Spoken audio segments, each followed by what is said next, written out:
Aujourd'hui, on parle de la perte de poids. Alors accrochez-vous, car le sujet est hyper dense. Si la perte de poids n'était qu'une simple équation de soustraction calorique, du genre manger moins et bouger plus, nous serions tous minces aujourd'hui. Pourtant, la science nous montre une réalité bien plus complexe et parfois cruelle.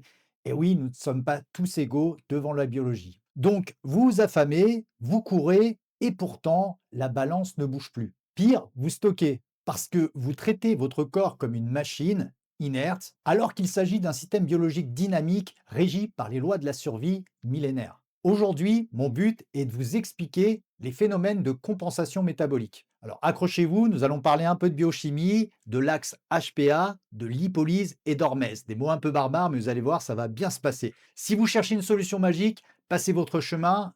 Mais par contre, si vous voulez comprendre la science de votre corps, eh bien restez. Alors, préparez-vous à remettre en question vos croyances sur le déficit calorique. Quand vous réduisez drastiquement vos calories, votre corps ne se dit pas «Ouais, c'est chouette, je vais mincir». Il se dit au contraire «Au secours, famine, danger». C'est ce qu'on appelle la thermogénèse adaptative. Des études majeures, comme la célèbre Minnesota Experiment ou plus récemment les travaux de Ponzer sur la contrainte énergétique, prouvent que le corps réduit son métabolisme basal pour s'aligner sur vos apports. Alors comment fait-il? Il verrouille la thyroïde. En temps normal, votre thyroïde produit de la T4 qui est convertie en T3, la forme active qui brûle de l'énergie, la centrale énergétique du corps. En cas de déficit calorique sévère, le foie convertit la T4 en T3 reverse. C'est un frein à main métabolique.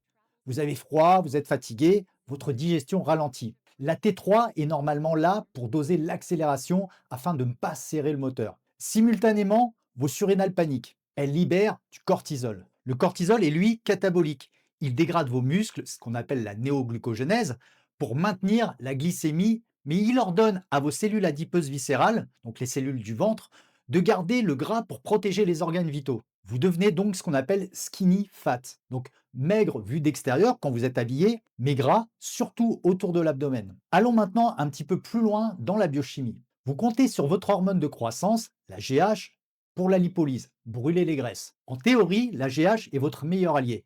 Mais il y a une condition, l'insuline doit être basse et le cortisol contrôlé. Si vous êtes stressé par exemple par la famine, le cortisol bloque les récepteurs de la GH. Donc votre potentiel de brûlage de graisse est annulé chimiquement. Et ce n'est pas tout. Parlons de vos chefs d'orchestre, la leptine et la gréline. La leptine, donc qui est produite par le gras, dit au cerveau j'ai assez d'énergie, c'est ok.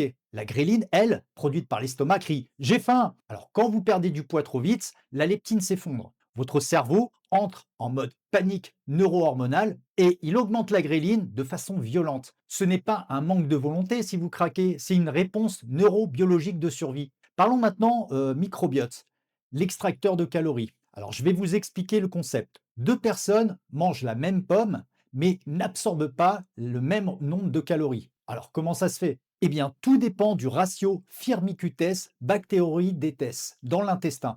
Les bactéries de type Firmicutes, qu'on peut appeler aussi firmicutes, sont des gloutones. Elles sont capables d'extraire plus d'énergie des fibres que les autres. Le lien à faire, c'est l'inflammation. Un microbiote déséquilibré, donc ce qu'on appelle une dysbiose, laisse passer des lipopolysaccharides, ce qu'on appelle des LPS. Cela crée ce qu'on appelle une inflammation de bas grade, une endotoxémie métabolique, qui va bloquer les récepteurs à l'insuline. Donc, avant de couper les calories, réparez votre intestin. Si vous êtes inflammé, inéluctablement, vous stockez.